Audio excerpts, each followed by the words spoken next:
Muy bien, a ver, pues vamos a ir empezando. Primera cosa, una definición. Diferencia entre lo que llamamos el clima y lo que llamamos el tiempo. ¿De qué vamos a estar hablando exactamente? ¿Está claro para ustedes la diferencia de estas dos palabras? ¿Alguien que lo podría explicar así con sus palabras?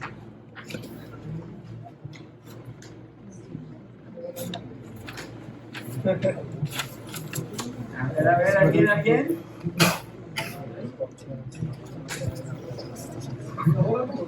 ver, déjame.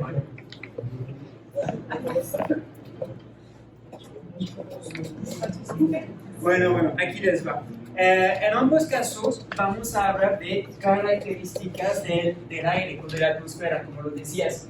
Vamos a hablar de la temperatura, vamos a hablar de precipitación, de lluvia, de humedad del aire o de cosas como el viento.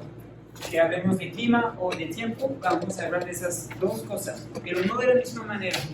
Cuando hablamos de tiempo, es, por decirlo coloquialmente, es esas chicas que van en la tele, que ven cada noche en la tele, que les van a hablar del tiempo que va a ser mañana, pues de eso hablan, de tiempo precisamente. Estamos hablando del estado de la atmósfera en un momento y en un lugar dado. Y cuando hacemos esa frase, por ejemplo, cuando me pregunto si mañana vaya a llover, estoy hablando de tiempo. Cuando me pregunto si tengo que meterme un suéter antes de irme porque en la noche va a hacer frío, eso estamos hablando de tiempo. Del otro lado, el clima. El clima es el de, por ejemplo, del cual se habla en esas negociaciones que hay a nivel mundial. No sé si hayan escuchado de eso. Cuando hablamos de cambio climático, cuando todos los presidentes y jefes de Estado del mundo se reúnen para hablar de este tema, hablan de clima. Y aquí el clima, vamos a hablar de las características del tiempo, pero en promedio sobre un periodo de tiempo súper largo. A menudo hablamos de varias décadas. O sea que, por ejemplo, cuando digamos que usualmente en San Miguel hay una temporada de lluvia entre junio y septiembre, aquí estamos hablando del clima de San Miguel de Allende. Puede ser que a veces no haya lluvia en junio. El año pasado ya ha pasado, no hubo casi nada de lluvia en junio.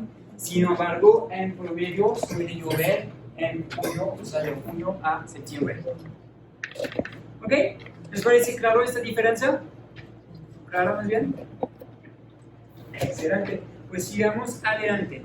Y entonces, ahora, ¿de qué hablamos cuando decimos que el clima cambia? Eso, obviamente, no está hablando de que el tiempo está cambiando. El tiempo siempre cambia, ¿no? Un día hace 15 grados, siguiente día hace 20 grados, etcétera, etcétera. No, aquí cuando hablamos de que el clima cambia, estamos hablando a largo plazo. Aquí les puse este gráfico que nos enseña la evolución de la temperatura a nivel mundial. Eso es la diferencia de temperaturas respecto a una referencia que es el promedio entre 1950 y 1980. O sea que vamos a mirar la temperatura en promedio cada año a todo el mundo y vamos a comparar a este periodo de referencia. Y pueden ver, es muy obvio, de eso no hay ningún tipo de duda, que desde hace varias décadas estamos teniendo un incremento en promedio de la temperatura a nivel mundial. Eso es la manera, digamos, más conocida de evidenciar que el clima está cambiando.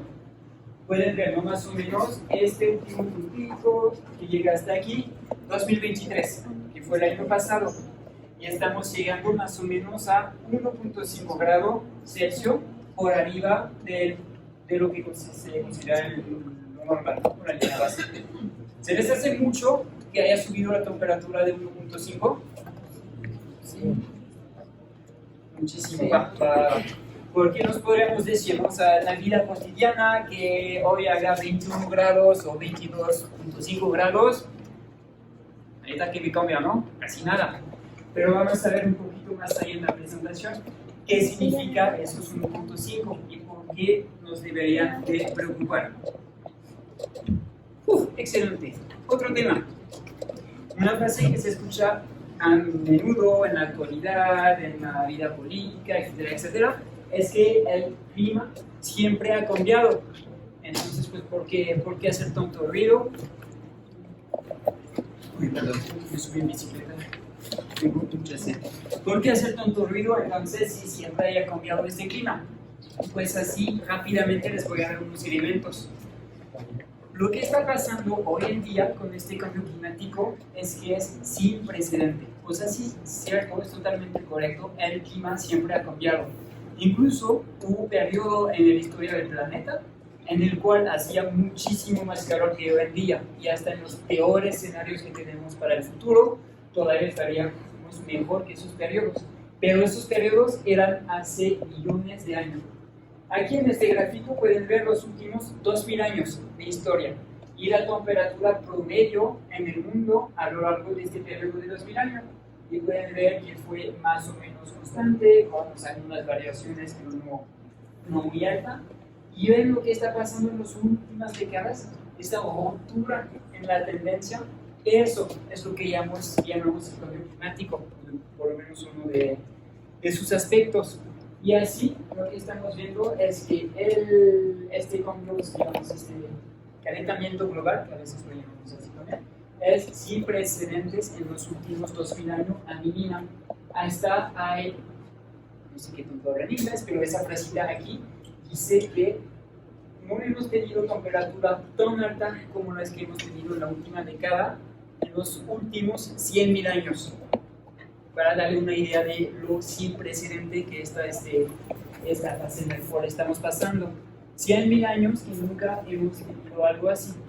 Y además, cuando el clima ha cambiado en el pasado, no lo ha hecho con tanta rapidez. El clima es algo que cambia a lo largo de miles de años, docenas de miles de años. Aquí estamos hablando de décadas, que es muchísimo más rápido en comparación de los otros cambios que hemos tenido hasta ahora. Ok, ¿cómo vamos hasta ahora, muchachos? ¿Se les parece claro? ¿Dudas? Excelente. Pues vamos a seguir haciendo, no tengo para hablar. ¿Alguien tenga idea de qué sea esa cosa? ¿O quién sean esas personas? IPCC. ¿Nunca lo han escuchado?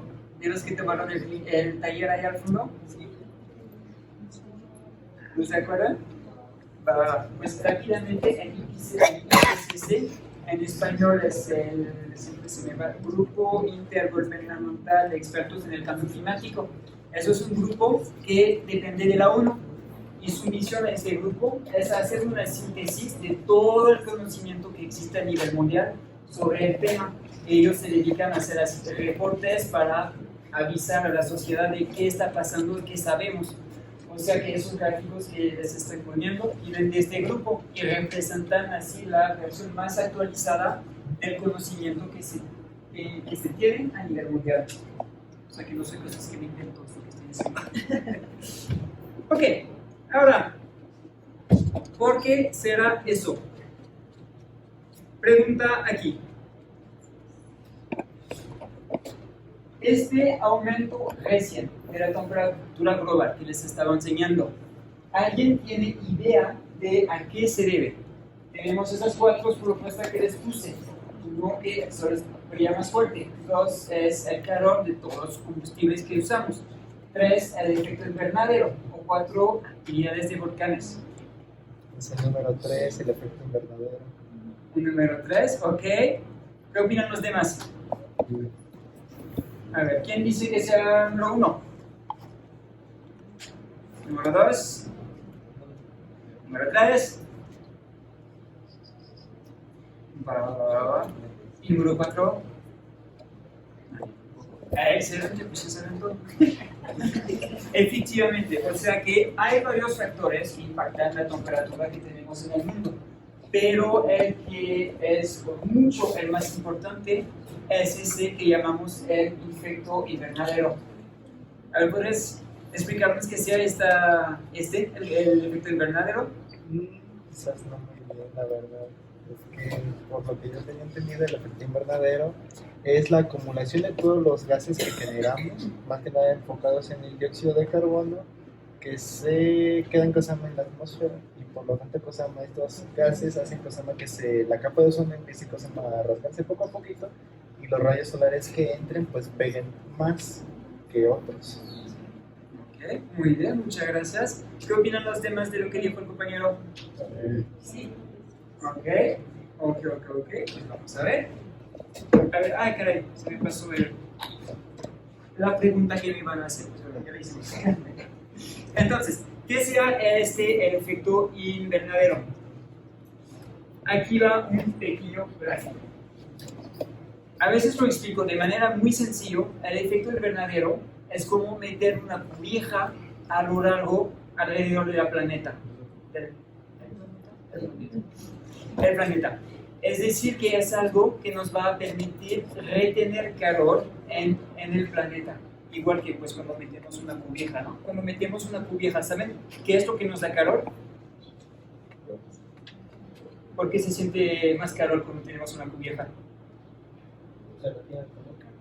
¿El calor de qué? Del cuerpo. Del cuerpo, exactamente. Ajá. Es un poquito la misma idea. Es algo que para nosotros, o sea, para el planeta, ¿de dónde viene el calor que recibimos nosotros? Viene del sol, efectivamente. La luz que nos llega del sol nos va a calentar. ¿Qué pasa con esta luz que llega?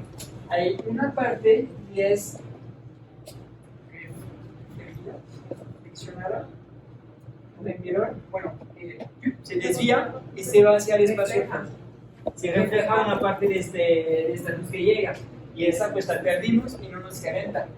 Hay otra que va a venir a pegar el planeta como tal y que de la misma manera cuando vamos afuera que nos pega el sol pues nos calentamos, se calienta el planeta. ¿Han visto un poquito esas películas, ¿no? A veces de guerras o de juegos videos en la cual tienen esos goggles para ver en la noche? ¿Sí? Que se ve así verdecito. ¿Saben cómo funcionan esos? Esos, no hay varios, pero hay unos que funcionan con luz, lo que llamamos luz infrarroja. Nuestros cuerpos y el planeta emiten luz infrarroja. Nosotros no somos capaces de verla, pero con estos goggles especiales pues lo podemos hacer. Y eso, tenemos luz del sol que nos llega y el planeta, a medida que se calienta, va emitiendo más y más luz infrarroja que va hacia afuera otra vez, de la misma manera que nuestro cuerpo radia también esa luz infrarroja. Esa luz infrarroja, si fuera que no hubiera nada de atmósfera, se iría directamente hacia el espacio y el calor que representa se perdería. Sin embargo, con lo que llamamos el efecto invernadero y los gases de efectos invernaderos, podemos atrapar y retener una parte de este calor. Y eso permite tener una temperatura más alta. A ver si se acuerdan al fondo. ¿Se acuerdan? Durante el taller les había mencionado de qué pasaría si no tuviéramos nada de efecto invernadero.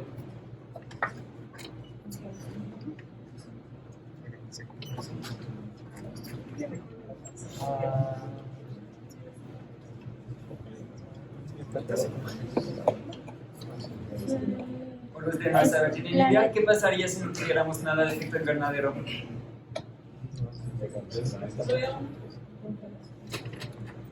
Efectivamente, tendríamos muchísimo menos calor. Si así con un chasquido de dedo, gracias, ya no hay nada de efecto invernadero. Muy rápidamente, la temperatura que hoy en día más o menos en promedio es 15 grados, pasaría a menos 18, excelente. ¿Sí se acuerdan? A menos 18 grados.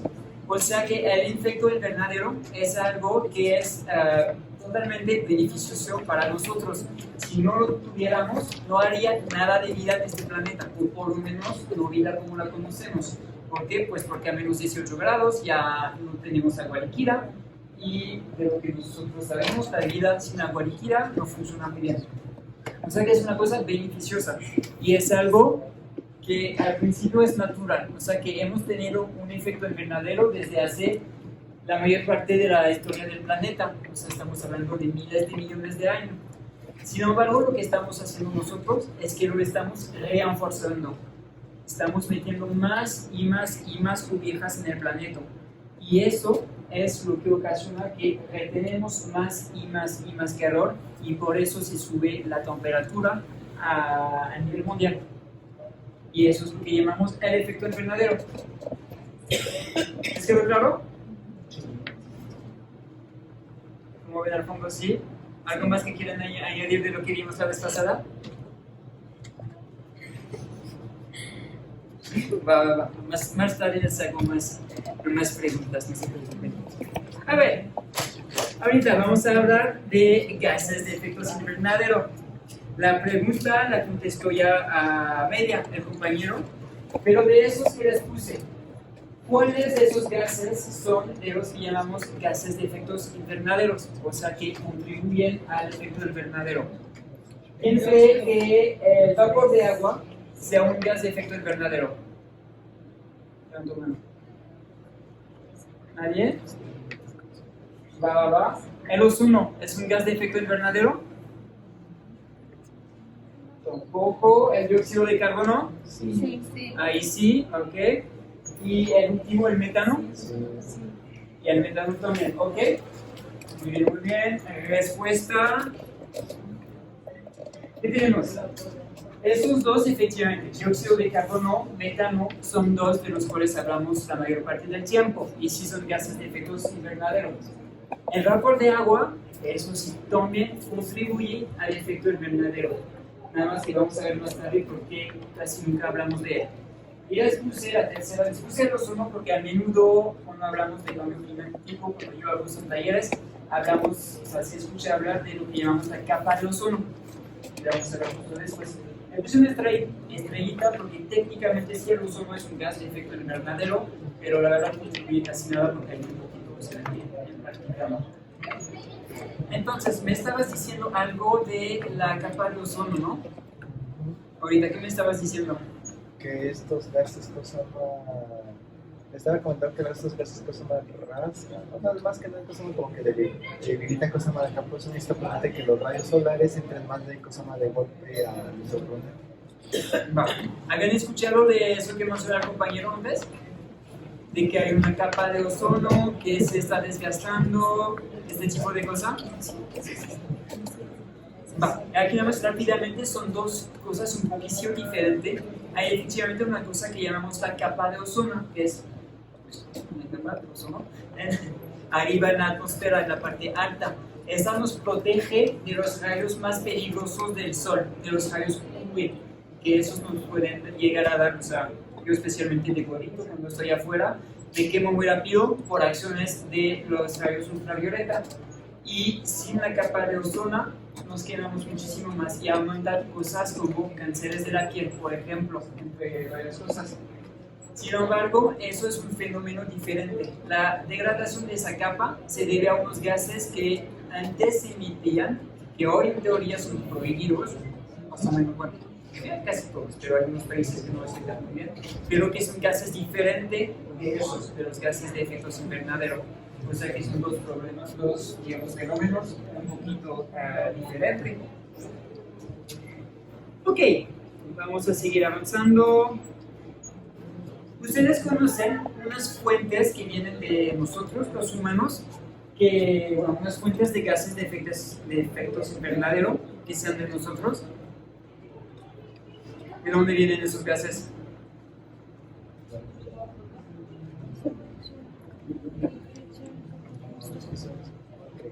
Los que emiten los autos. Los que emiten los autos, ajá, los autos. Las fábricas. Fábricas.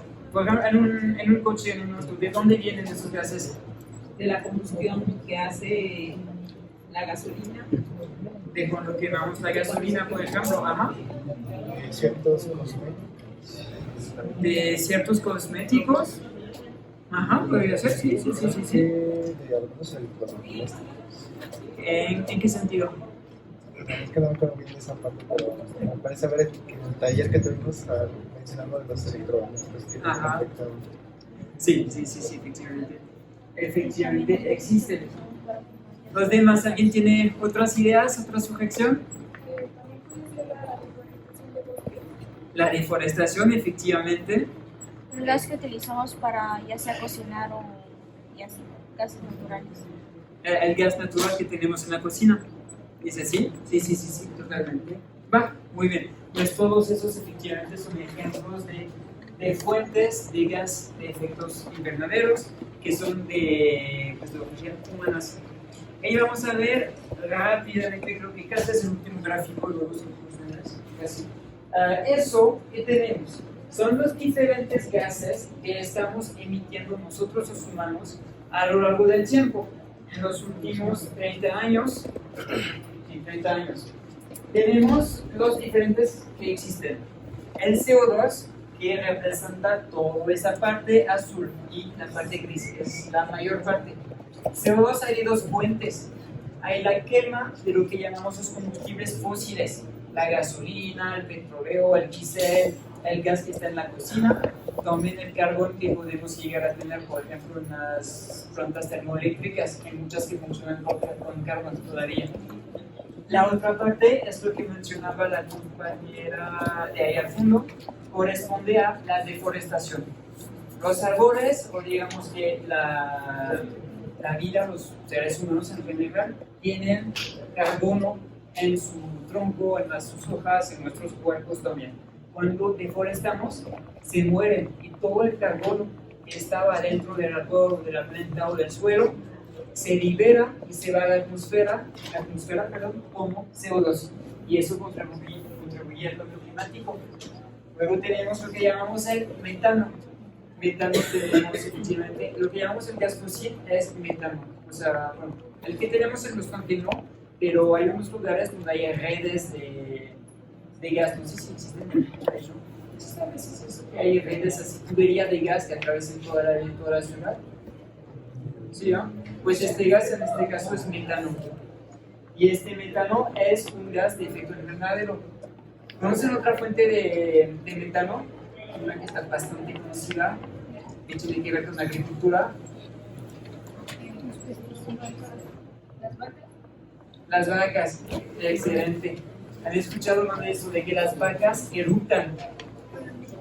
Cuando eructan las vacas liberan metano. Y por eso, no sé si habían escuchado eso, que digamos que comer carne de res específicamente, tiene un impacto grande en el cambio climático. Eso es en parte por las emisiones de metano.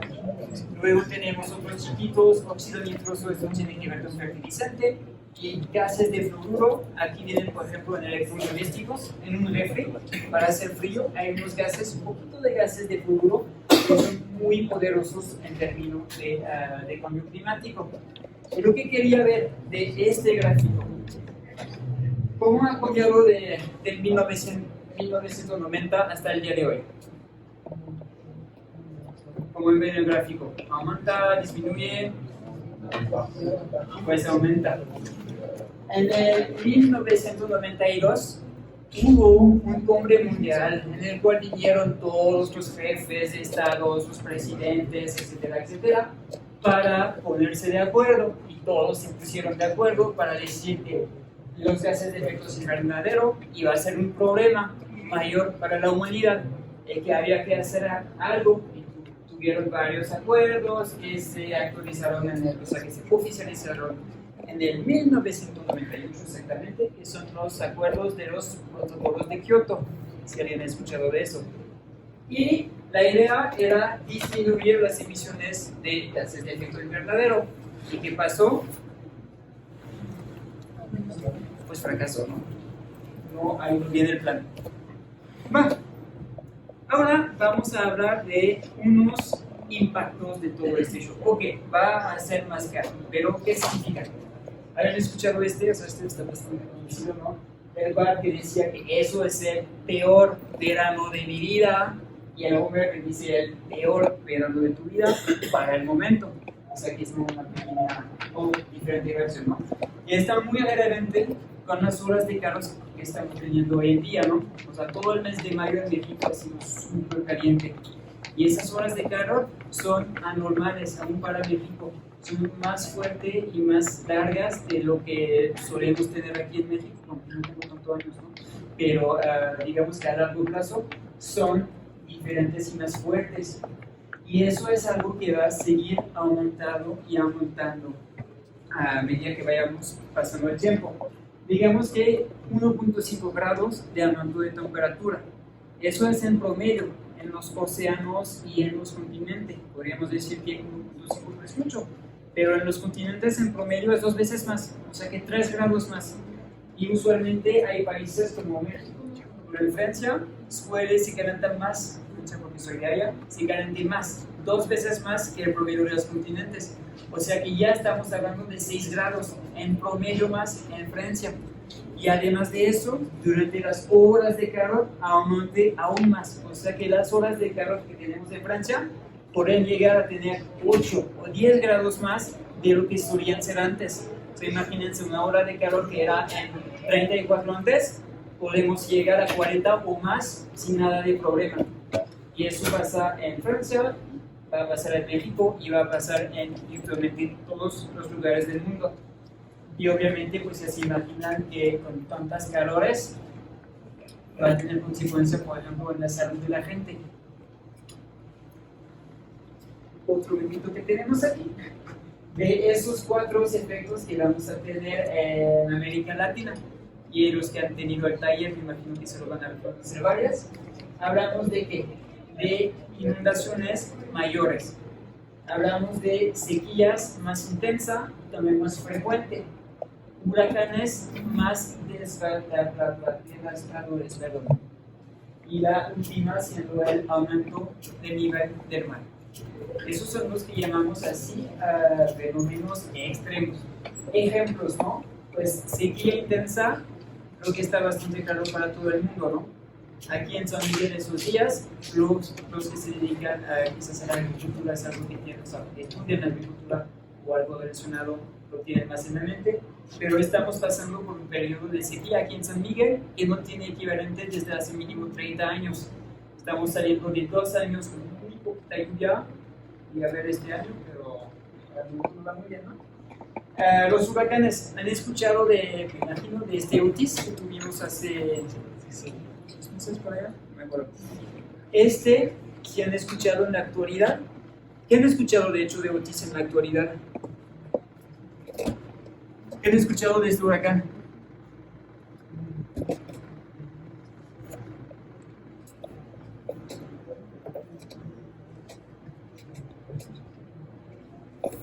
A ver.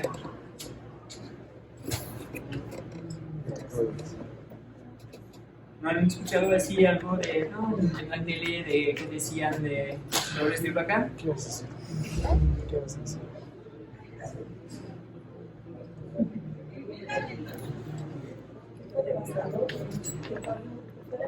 ¿Qué fue devastador?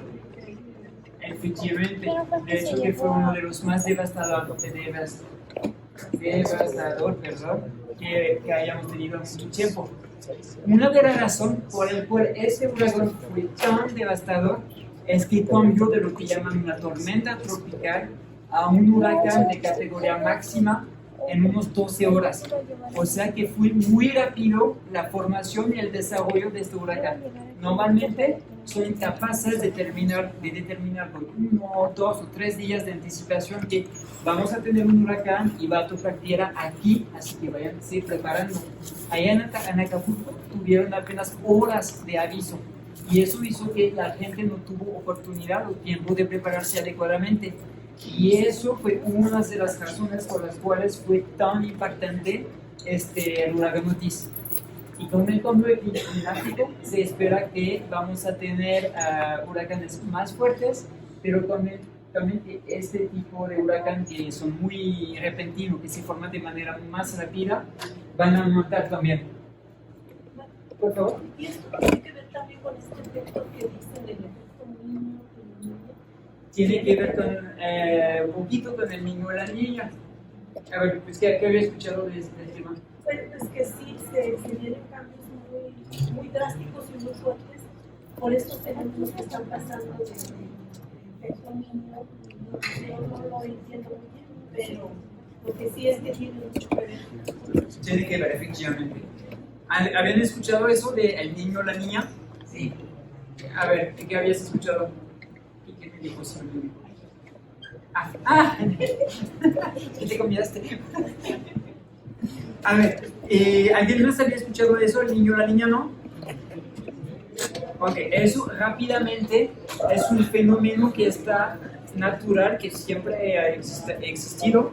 Es un ciclo que oscila entre una fase del niño y la niña. A grande rasgo, cuando es una fase del niño, estamos saliendo de una fase del niño, hace más calor en el mundo.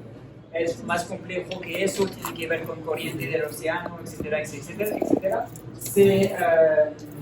Es característico porque a lo largo de las costas de Perú, de Ecuador, por allá, se dieron cuenta que alrededor de la navegada, por eso se llama el niño de la navegada, de vez en cuando, unos años, las aguas estaban muchísimo más calientes y con muchísimo menos pescado. Y los pescadores de allá llamaron este fenómeno el niño. Y eso es un parte de un ciclo mundial de unas corrientes que van y cambian, etcétera, etcétera. Resulta que en una fase de la niña tenemos agua muy caliente en esa parte del Pacífico. Y eso es muy propicio para que haya huracanes más fuertes. O sea que efectivamente cuando estamos en una fase de niño solemos tener un poquito más de huracanes. Pero más allá de este fenómeno que oscila, ¿no? El niño es una cosa, la niña es lo opuesto, y cada más o menos 5 o 7 años alterna de uno al otro. Más allá de eso, a largo plazo, el cambio climático va a hacer que en promedio los huracanes sean más fuertes.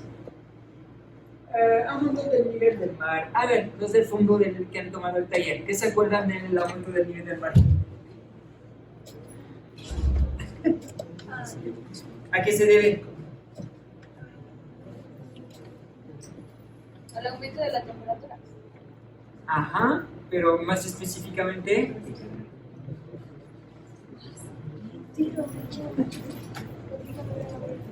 Él sabe. A ver. Bueno, entonces hay dos cosas que contribuyen a que se habían escuchado eso o del aumento del nivel del mar, me imagino. Hay dos efectos. Uno es que el hielo que existe en el planeta se funde. Cuando se funde, el que no está ya en el agua contribuye a elevar el nivel del mar. Aquí estamos hablando, por ejemplo, de los casquetes polares. ¿Se ubican qué son los casquetes polares? Son cosas de hielo, efectivamente, pero hay dos casquetes polares. ¿Sabes dónde están? Casi. En el polo sur, efectivamente, es la Antártica, es un casquete polar. El polo norte, como tal, es banquisa. Banquisa es diferente, la diferencia es que banquisa flota en el agua. Casquete polar, por debajo del hielo hay tierra, es la diferencia. Tenemos la Antártica y el otro es Groenlandia. Si han escuchado de este, ¿no? Y si es que llegaran a fundirse todos estos hielos de Antártica y de Groenlandia, ¿se acuerdan de esa cifra? ¿De cuánto subiría el nivel del mar? Por acá.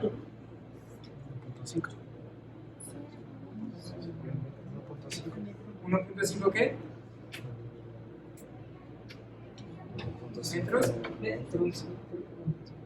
¿Metros? ¿Allá se acuerdan?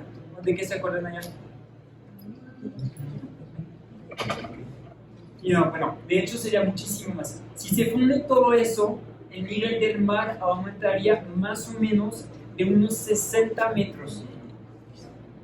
¿Se imaginan un poquito a qué se parece el mundo con 60 metros más de agua en los océanos? ¿Qué pasa, por ejemplo, con, pues no sé, Veracruz? ¿Qué no hay Veracruz? Desaparece. Las islas, hay países enteros que desaparecen. Cuba, cosas como Nueva York, desaparecen. Hay zonas de agricultura muy fuertes que producen un montón de dinero, de agricultura, iba a decir, que desaparecen. Podemos pensar, por ejemplo, en el delta del río Nilo, en Egipto. Eso desaparece y ahí hasta hay un montón de trigo. Bueno, o sea que todos esos son ejemplos de cómo nos van a impactar esos fenómenos y ya vemos esas olas de calores que hoy en día tenemos también son manifestaciones. Ya vámonos. Ok, eso lo vamos a brincar, ya me largo. Ok, luego, ¿qué pasa con todo eso? ¿Se ubican ahí esta chava acá? ¿Quién la conoce? A ver.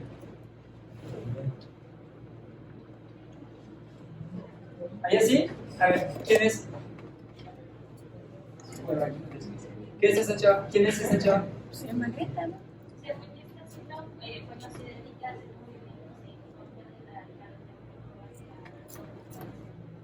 Excelente. Y se llama Greta. Greta Thunberg, efectivamente.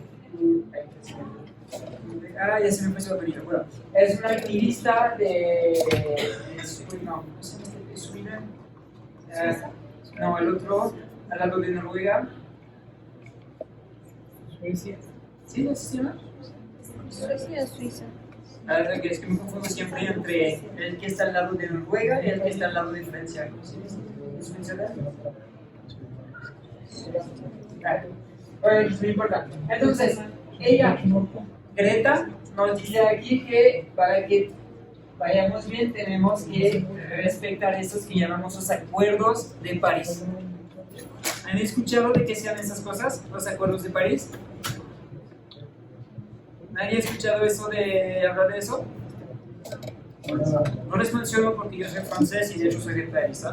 Esos, los acuerdos de París, imagen, ¿qué son? Son unos series de acuerdos que se tomaron a nivel mundial. Estamos hablando de 195 países, o sea, casi todos los países del mundo han firmado esos acuerdos. Y eso fue en el 2015, o sea que hace 9 años. Y esos acuerdos tenían como objetivo de limitar el cambio climático. Más específicamente era hacer esfuerzo para limitarlo a 1.5 grados y como peor escenario de hacer todo lo necesario para que no vayamos por arriba de 2 grados de cambio climático. ¿Se acuerdan en el 2023 a cuánto éramos? ¿Esa gráfica que la enseñé hace ratito?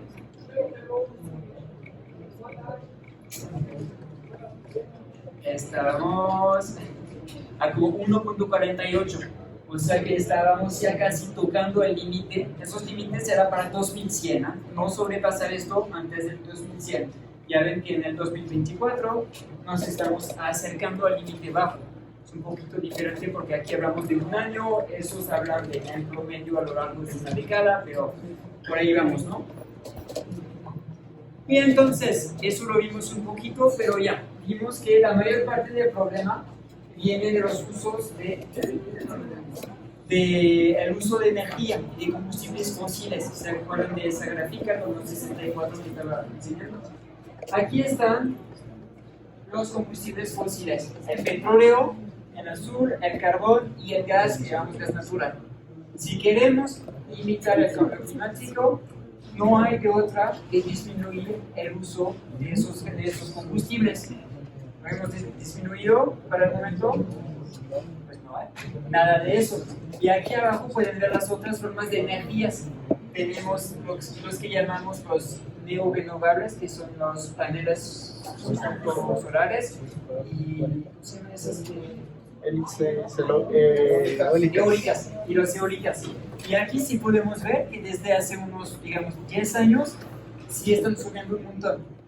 Y ellas nos gustan esas energías, bueno, tienen sus retos también, eso es cierto, pero digamos que nos dan una energía que emite poquito CO2. Por eso nos gustan en este tema.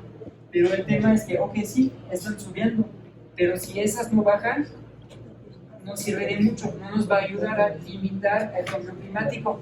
Y aquí me equivoqué, una disculpa. Una, la verde, es la hidroeléctrica y el amarillo es nuclear. Pero bueno, eso no es lo más importante. Pero el punto de eso es que sigamos usando un montón de combustibles fósiles. Y eso resulta que esas emisiones que vienen de combustibles fósiles siguen y siguen y siguen aumentando. Pueden ver que cada año han aumentado, salvo 2 años. Aquí, 2009 y aquí, 2020. Son los 2 únicos años en los cuales hemos logrado disminuir el uso de combustibles fósiles. ¿Tienen idea de cómo lo hicimos estos años? ¿Qué pasó en el 2020? El COVID, exactamente. El COVID, todo el mundo se queda en casa, nadie usa su coche, nadie usa avión, mucho menos industria, etcétera, etcétera. Y logramos disminuir, pero un poquito, hasta un poco bajamos de la mitad. Perdimos unos 5% más o menos. 2009, aquí, ¿alguien sabe qué pasó? Eso fue la crisis económica global, que hubo una disminución de la actividad económica a lo largo de todo el mundo y eso resultó en que hubo una pequeña disminución. Ok, rápidamente, ¿por qué sea tan difícil de dejar de usar combustibles fósiles? Hace unos 50 años que sabemos que que tiene consecuencia usar estos combustibles fósiles. Y el tema no lo estamos haciendo, ¿no? Esos gases de la capa de ozono, una vez que descubrimos que estaban dañinos, los países se pusieron de acuerdo y en 10 años ya casi nadie los estaba usando. ¿Por qué no lo podemos hacer con los combustibles fósiles? Porque es más difícil. Es que los estamos usando mucho. ¿Tienen idea? Bueno, lo hablamos un poquito, pero ¿en qué aspecto de nuestras vidas ocupamos combustibles fósiles? ¿Para qué lo ocupamos? La gasolina, ¿no? Es lo más evidente, lo que más conocemos, ¿no? Plástico, excelente. Todo el plástico está hecho de petróleo. Aunque, bueno, cuando hacemos el plástico no lo quemamos, pero al final de la vida del plástico, efectivamente, se suelta CO2. Tienes toda la razón. ¿Quién más? ¿Para qué más usamos así, digamos, combustibles fósiles?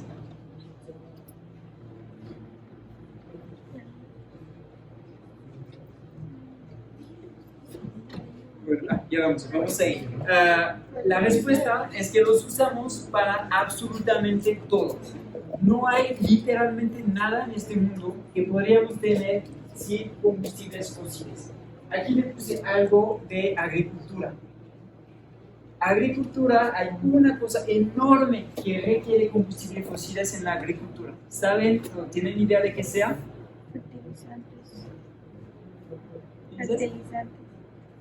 Los fertilizantes, exactamente. Podríamos pensar en los tractores, las máquinas, obviamente sí requieren, pero son los fertilizantes. Los que hacen agricultura no saben que una cosa que ocupan las plantas es el nitrógeno. ¿Han escuchado de eso, no? Hay más o menos 4 billones de personas en el mundo, o sea, literalmente la mitad de la humanidad, que dependen de fertilizante con nitrógeno que se hacen con gas fósil. Hay un proceso que permite transformar el gas fósil en fertilizante. Sin este proceso, hoy en día, tal como estamos, pues ya no somos 8 billones de personas, somos 4 billones. ¿Cómo pasamos de 8 billones a 4 billones de personas? Fíjense que no va a ser mucho, para decirlo así, ¿no? Pero entonces sí, es un punto súper importante. No comemos si no tenemos combustibles fósiles. Les puse también la construcción. El concreto y el acero, que son las dos cosas que ocupamos más en construcción, sin combustibles fósiles no tenemos absolutamente nada. Les puse la universidad. ¿Por qué creen que les haya puesto la universidad? ¿Qué tiene que ver con el uso de combustibles fósiles?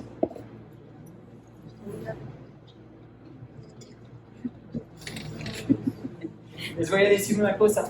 Hace unos 200 años apenas, había el 80% de la población mundial que se dedicaba a la agricultura. ¿Por qué? Porque un agricultor podía sostener a 1.5 personas.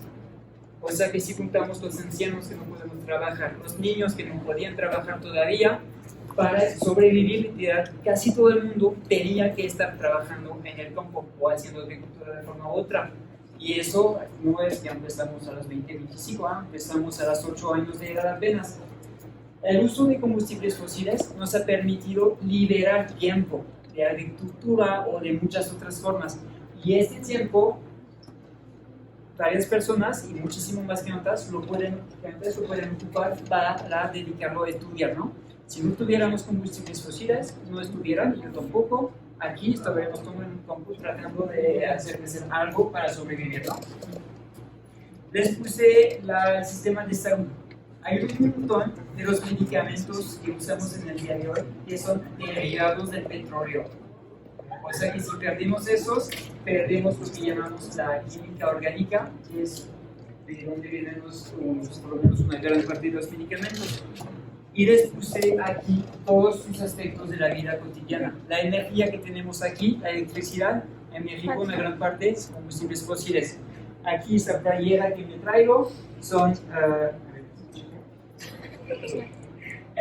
poliéster. Poliéster es un derivado del petróleo también. Los sillones en los cuales estamos o están sentados, el piso, el techo, todo eso son derivados del petróleo. Y por eso es tan difícil lograr disminuir el uso de esos combustibles fósiles. Es que son absolutamente en todos lados de nuestras vidas. Ok, ya casi. Luego, ¿qué? Ya que hemos visto todo eso, ya que estamos vendidos, que va a ser muy difícil, ¿qué creen que vaya a pasar?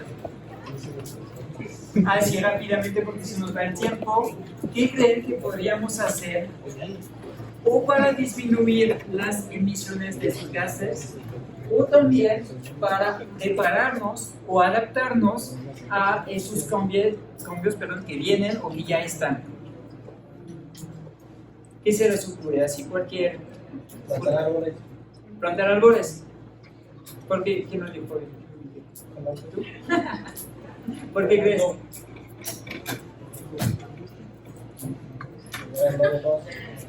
¿Qué?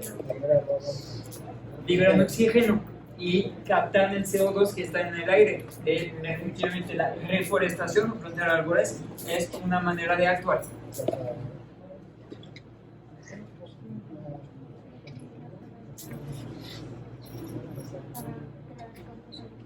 ¿Cómo? Dile.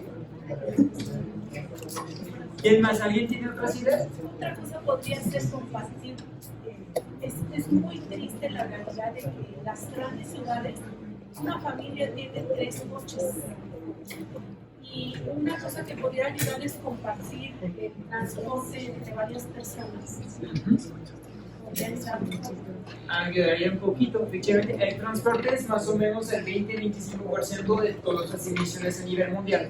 Coches, aviones, barcos, todo eso, ¿no? Si compartimos, o sea, si tenemos menos coche y llenamos más los coches, en vez de venir, ¿no? Que 3 personas vayan en 3 coches diferentes a su oficina que comparten un coche, efectivamente es una manera de lograr disminuir eso. A ver, unas ideas más. ¿Cómo podríamos adaptarnos, no? ¿Cómo podríamos hacer? Imagínense, sabemos que vamos a tener más y más horas de calor en San Miguel. ¿Cómo podríamos hacer para prepararnos a esas horas de calor?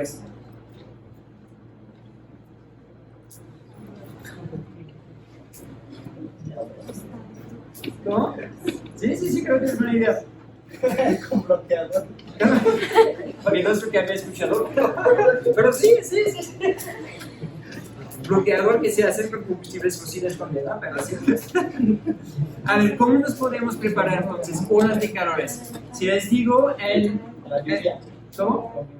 Con lluvia. La lluvia ayuda, efectivamente. No, quizás no la podemos controlar tanto, pero sí nos ayuda mucho. Si les digo que el próximo mayo vamos a tener 45 grados en San Miguel de Allende, ¿cómo se preparan ustedes? ¿Cómo preparan a sus familiares? Litros de agua, bloqueadores, ¿ok? Y aquí está lo interesante, hay muchas cosas que podemos hacer, ¿no? Hay una cosa, de hecho pensé que habías dicho eso, es plantar árboles. En zona urbana, una ciudad es un bloque de concreto, de asfalto, de cosas así.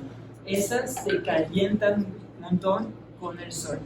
Si metemos unas, por ejemplo, de verdura en una ciudad, podemos lograr reducir de manera muy importante la temperatura a un nivel de una ciudad. Y eso nos permite disminuir o hacer más viable en un momento de canícula, una hora de calor. Hay muchísimas ciudades a lo largo del mundo que están metiendo programas de áreas verdes, etcétera, de corredores verdes. Una que es muy conocida es Cali, que está muy conocido por eso, que hice todas unas redes de de corredores verdes para que cada persona pueda tener una zona verde a menos de, no me acuerdo cuánto tiempo, pero poquito tiempo de su casa. Y eso es una manera, por ejemplo. Bueno, ya se nos va el tiempo muchísimo. Agarro de las bromas para decir eso. Todo este tema requiere lo que llamamos cambios estructurales. Eso es que por mucho que sea bueno plantar árboles y apagar las luces cuando salimos de un lugar y no tirar la basura a la calle, etcétera, etcétera, va a ser totalmente insuficiente para superar esos retos. Aquí hablamos de que tenemos que hacer cosas a nivel individuales, o sea, cosas que ustedes y yo podemos hacer en nuestra vida, pero también cosas a nivel societal, ¿no? Ustedes no tienen ningún control sobre la fuente de energía que tienen aquí, ¿no? Agarren de la red, y si la red es de fuente de contaminación, pues, ¿qué podemos hacer nosotros, no? Pero a nivel societal, o sea, tomando acciones a nivel político, a nivel empresarial, a nivel de una ciudad, de un estado, de un país, de un continente, es también una escala muy adecuada para este tipo de cosas. Y aquí queremos hacer tres cosas: mitigar, es decir, disminuir el problema o las causas del problema; adaptarnos, es decir, prepararnos a los cambios que vienen; y compensar para las personas que sufren daños o retos por esos temas, ofrecerlo algún tipo de reparación, de compensación cuando es que se pueda. Y una pregunta es que todos esos esfuerzos, esos cambios que se van a hacer, ¿cómo hacer para que sean aceptables para la gente? ¿Cómo convencer a la gente de que lo hagan? Y aquí hablamos de un tema que es la justicia social. Aquí súper rápido, aquí cada rectángulo es una representación para diferentes países de qué tanto han contribuido al problema a nivel mundial desde el inicio, ¿no? Podemos ver que el país que más haya contribuido es Estados Unidos, que es casi el 25% de todo el problema viene de Estados Unidos. Podemos ver Europa, que está aquí, de los cuales Francia, obviamente, que también es un gobierno muy fuerte. Respecto, en comparación, México es este pueblito chiquito, muchísimo más chiquito. Para decir que hay zonas, personas, países que han contribuido de manera diferente. Y no podemos pedir a este pueblito, no tengo idea de qué país sea, no tengo ni idea de los Caribes, que hagan esfuerzo si los que contribuyeron un montón no hacen nada o no hacen nada a la escala, ¿no? El otro tema es que hasta adentro de los países que tanto contribuimos al problema se depende mucho de qué tan ricos somos. Aquí en esta gráfica tienen aquí los ingresos y aquí las emisiones de CO2. ¿Y cómo lo vemos? Tenemos el 1% de la población mundial con el mayor nivel de ingresos, contribuye al 15% de todo el problema. Mientras que los 50% más pobres de todo el mundo contribuyen apenas al 8% del problema. O sea que no todos tenemos la misma responsabilidad. Obviamente eso es una simplificación así en 30 segundos, pero eso hay que tomarlo en cuenta. No podemos pedir a todo el mundo que hagamos los mismos esfuerzos. ¿Por qué? Porque de uno no tenemos la misma responsabilidad, pero de dos no tenemos la misma capacidad de actuar. Si yo estoy aquí y que tengo una camioneta que tiene 30 años, que sí contamina mucho, pero que no tengo mucho recurso, no va a ser la misma persona que si soy una persona aquí que puede reemplazar mi coche, por ejemplo, por un coche eléctrico, que va a contaminar mucho menos, ¿no? Entonces, todo el reto es cómo, como sociedad, nos podemos organizar para que la repartición de esos esfuerzos sean justos y hasta beneficiosos para cada uno. Ok, hoy ya me alargo. Huella de carbono. ¿Han escuchado lo que es una huella de carbono?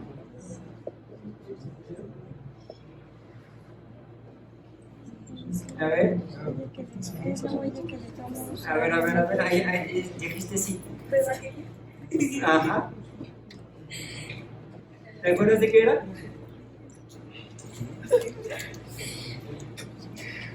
Bueno, a grandes rasgos.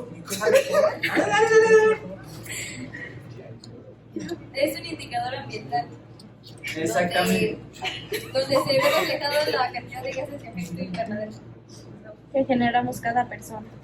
Súper, de exactamente. cada país. Es una pequeña herramienta que podemos usar para ver, por ejemplo, a nivel individual, qué tanto estoy yo contribuyendo al problema, también qué tanto dióxido de carbono estoy emitiendo. Así que si queremos limitar este cambio climático, pues nuestro yoga nos dice que tenemos que reducir nuestra huella de carbono.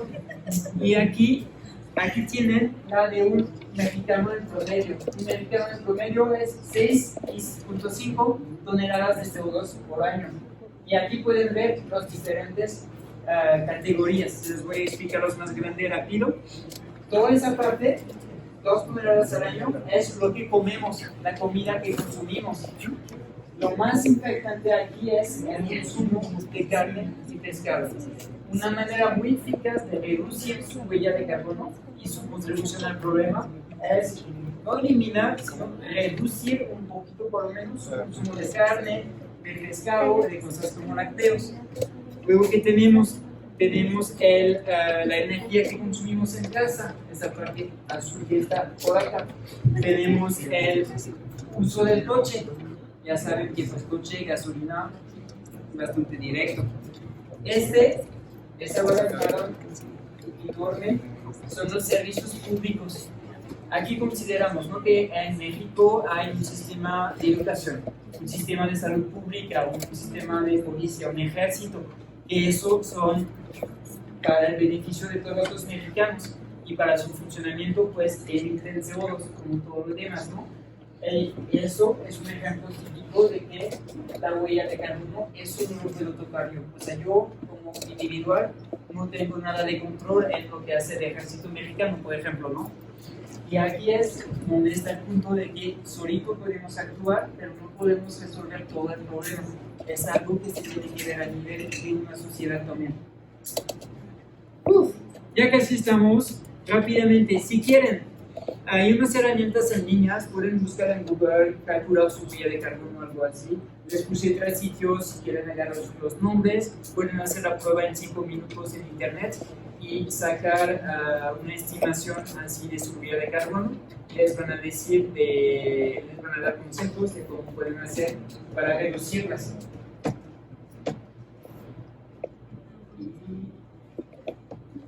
Excelente. Y para concluir, si quieren profundizar un más lejos, estoy dando unos talleres que unos de ustedes ya han tomado que profundizan, que son un poquito, bueno, de unos son más interactivos, o sea que no soy yo bla bla bla bla bla durante todo el tiempo. Son talleres así de forma de juego que podemos tomar para profundizar un poquito, entender el problema. Y el otro, 2 toneladas, es de cómo actuar y qué podemos hacer y qué es eficaz y qué no es tan eficaz a nivel de una sociedad para estos problemas. O sea que estos talleres los voy dando aquí en la universidad de vez en cuando. Si ustedes son interesados, lo que pueden hacer es acercarse de Nayeli o de Yolanda, si nos hace el favor. Si hay interés, podemos organizar este tipo de sesiones, ¿no? Así se tomamos un poquito más de tiempo y organizamos estos talleres, juegos, para que profundicen esos temas. Y pueden pedir a sus compañeros que ya han tomado unos de esos talleres, como les ha ido. Si quieren después comparten, pero creo que no, por lo menos espero que no haya sido tan aburrido. Así que ok, pues ya muchachos, porque ya les tomé mucho más tiempo de lo que había planeado. Muchísimas gracias. Ya sabemos que podemos salvar al planeta o en su presentación al planeta no, porque el planeta va a seguir así. Aquí lo que tenemos que salvar es a nosotros, realmente, ¿no? Y pues con eso les dejo. Muchísimas gracias por su tiempo, su atención.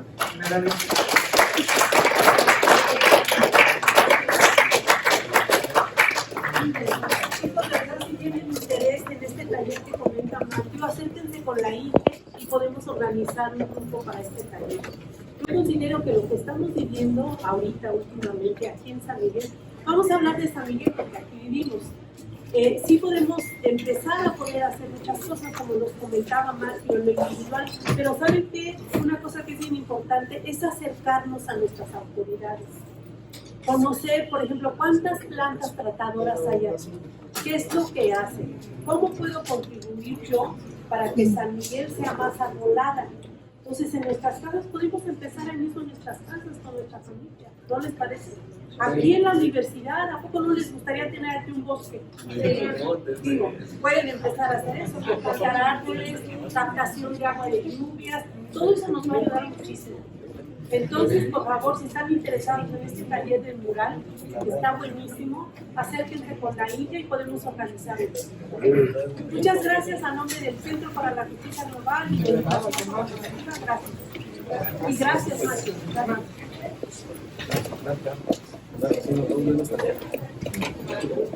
Gracias.